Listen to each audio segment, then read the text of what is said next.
Welcome back. Let's go to our next story. You know, in these opening days of the new administration in our country, speculation born out of sheer anxiety more than well-being rents the air.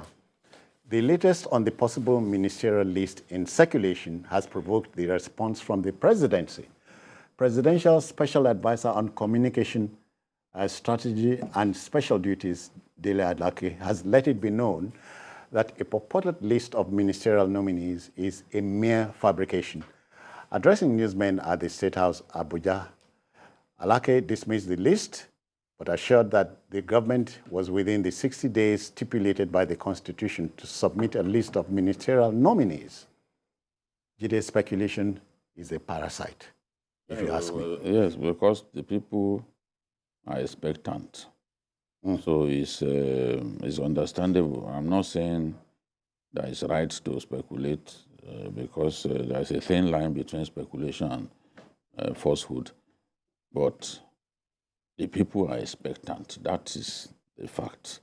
And I don't think that the president should wait until that deadline is just hours away before he comes up with his ministerial list. I know that there has been a lot of chopping, a lot of erasing of names that were originally mooted on his list. But that's understandable because the DSS are working. They are looking at these guys and they will advise the president accordingly. So, and there are all kinds of considerations that he has to factor into his choice of ministers. Look at Kano, for example. Kano, there are a number of big wigs in Kano. We also saw that the president met with Rabiu Musa Kwankwaso. The president is aware of Rabiu's strengths as an individual. Somebody was telling me today that, democracy, Nigerians are losing interest in democracy. He pointed at the number of people that voted in the last election. But we saw that in Kano, the turnout was huge. And you can't say that the social problems that the rest of us are going through, that in Kano they are not going through, is down to Rabiu Musa Kwankwaso's popularity. But it's not the only one. In Kano, the former governor is also in the running for it. The governorship candidate, Nasiru Gawuna, is also in the running. You can eventually pick two ministers from Kano. And there's a little wahala, so to speak, in Rivers State, where the APC is warning the outgone governor, don't joke with our choice. You know, it's not for them to pick a minister for the president. Even during the election, the APC in Rivers was not known to have campaigned for the president.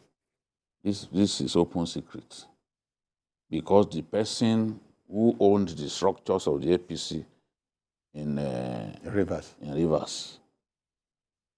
was not seen to campaign for the president. And even during his inauguration, he went somewhere else. That's the man who controlled the structures of the party. The governorship candidate of the APC in Rivers, the only time he showed up at the rally of Asiwaju Ahmed Tinubu was on the day he came to Rivers State, and it was simply to come and collect the flag. He was not known to have backed them. So nobody listens to what the APC, the so-called APC leadership in Rivers are saying. This is a fact. If the president feels like picking someone outside of his party, he will do it. President Obasanjo did it, or even going to the point of picking the national chairman of a party and making him a minister. making him one of his top aides. So it's not, if the president feels like picking Wike or picking a Kwankwaso, nobody can stop him. Nigerians, the reason Nigerians are speculating is because they've been waiting. They want to see, and a lot of people have said, look, people will know just how serious Asiwaju Bola Ahmed Tinubu is about fixing Nigeria when they see his list of ministers. He has to find the right balance between technocrats and career politicians. Many people don't want to see governors. These governors who just left the scene, you know? And the governors are not happy that they've lost a piece of the action. The siren that had been a part of their lives, no longer there. So they want to go back to reckoning. And they are piling pressure on the president, make me minister, make me minister. And Nigerians are watching. They don't want a good number of those governors to come back. But the president also knows that you can't have a cabinet full of non-career politicians, non-politicians. You have to find the right balance. Maybe in very key ministries, you will find those technocrats and then still use some of these career politicians because you will need them if you are seeking the election. The technocrats, a lot of the technocrats now, they don't have electoral value. So you cannot, when the time comes, when push comes to shove, they really can't help you. So you have to find the right balance. And I know that that is the reason this president is taking his time. I like the way he conducted himself about the service chiefs. You could see that his choice of service chiefs resonated with our people. Clearly, he consulted extensively. And look at jubilation.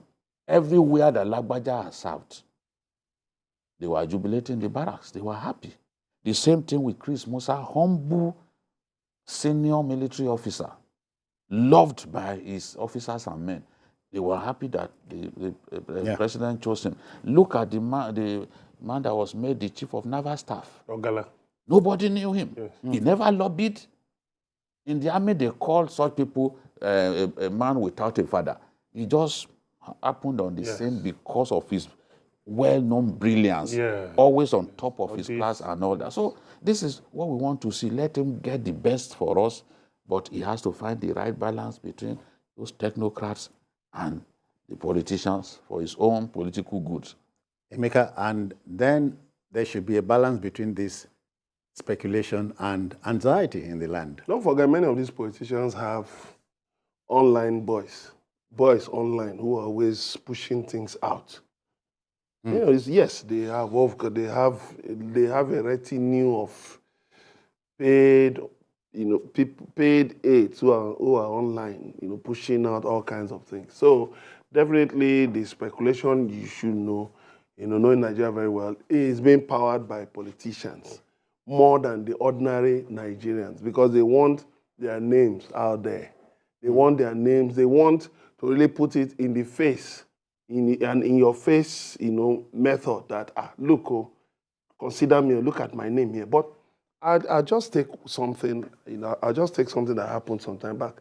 There was a time it was said that Babatunde Fowler, the former chairman of Federal Inland Revenue Service, that he promised the president that he could use tax to fund the budget of a particular year. I don't remember which year was that.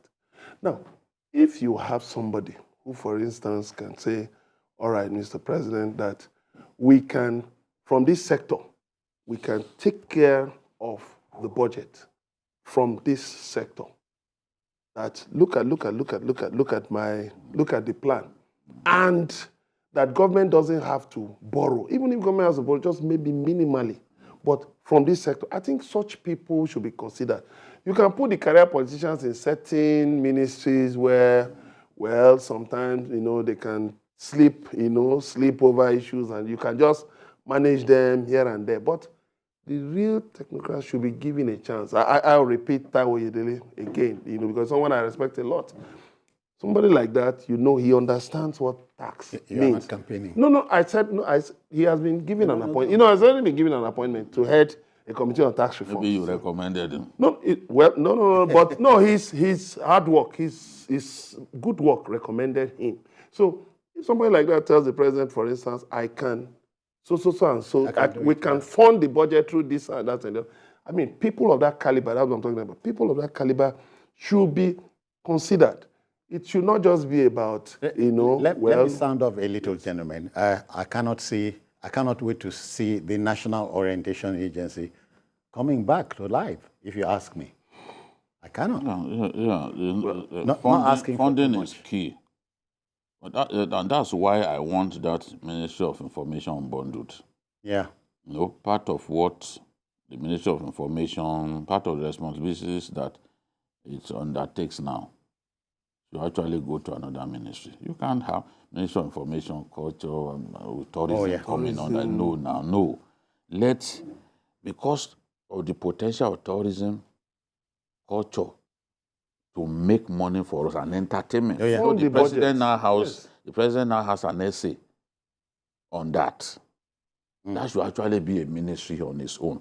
Focus on it, energize that sector so that we can see real growth and attention being given to tourism, because we will certainly make money. If the UAE people were thinking like us, they won't develop their country. They will simply say, oh, we have oil. But they have oil, but everybody talks about Dubai, not for oil, for that matter, because of tourism. They wouldn't have hosted the World Cup. But that's Qatar. That's even Qatar, too, even they are trying Qatar, with yes, tourism. of course. Yeah. So because that's where a lot of money is. Yes. They were building those tall buildings. They started with the first one, Burj Al Arab, then Burj Al Khalifa. Yeah. Because they know that they can make a lot of money. Just standing in front and looking at it, do you know how many people come to look at that building in a day? And then some will take a flight to the top. It's a lot of money that you pay. Yeah. So they are not fools. They have oil, but they've chosen to spend so much money on tourism.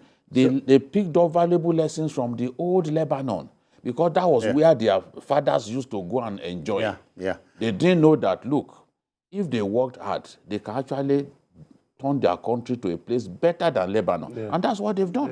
And of course, we remember that Lebanon was the most beautiful city on the planet at a time. Yes, before wars turned it into what it is today.